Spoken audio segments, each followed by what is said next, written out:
হযরত মুসা আলাইহিসসালামের সাথে তুর পাহাড়ে মহান আল্লাহ তাআলার সাথে কথোপকথন হতো। এমন সময় হযরত মুসা আলাইহিসসালামের মনে কিছু প্রশ্ন জেগে উঠল। তখন হযরত মুসা আলাইহিসসালাম মহান আল্লাহ তাআলাকে 4টি প্রশ্ন করেন। মহান আল্লাহ তাআলা এই 4টি প্রশ্নের উত্তর হযরত মুসা আলাইহিসসালামকে দিয়েছেন।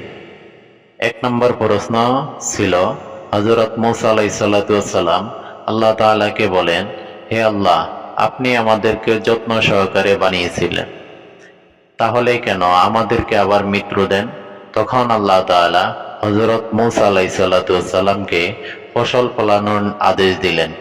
হযরত মুসা আলাইহিসসালাম আল্লাহর নির্দেশ অনুযায়ী তাই করলেন। তিনি প্রচুর পরিমাণ গম উৎপাদন করলেন।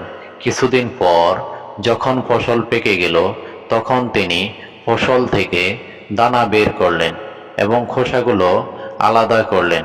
তখন আল্লাহ তাআলা হযরত মুসা আলাইহিসসালামকে জিজ্ঞাসা করলেন, হে মুসা, তুমি নিজ হাতে ফসল ফলালে, তাহলে আবার ফসল নিজ হাতে কেটে ফেলছো কেন?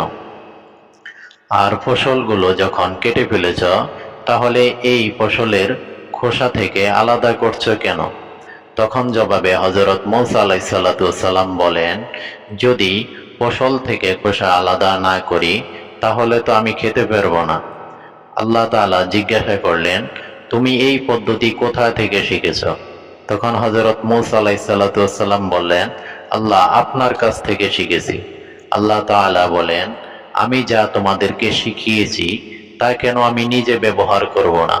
আমি মানুষ সৃষ্টি করেছি এবং মৃত্যু দিয়েছি, যাতে আমি বুঝতে পারি কার কি রূপ। এমন কথা শুনে হযরত মুসা আলাইহিসসালাম বলেন, রূহ কি সবার এক হয় না?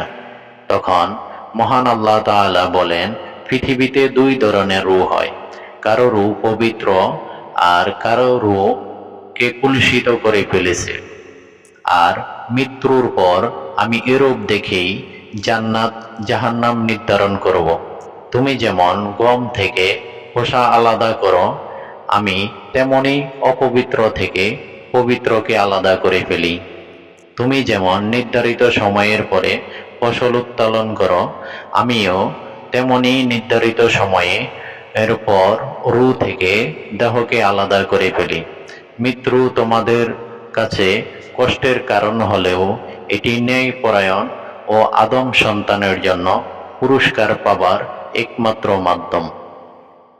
দ্বিতীয় প্রশ্ন, হযরত মুসা আলাইহিসসালাম আল্লাহকে বলেন, হে আল্লাহ, এই পৃথিবীতে আপনি কাকে সবচেয়ে বেশি পছন্দ করেন?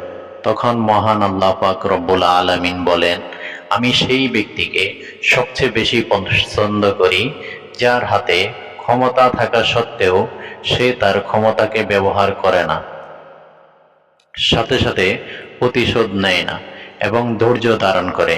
কেননা একই গুণগুলো আমার মধ্যে রয়েছে।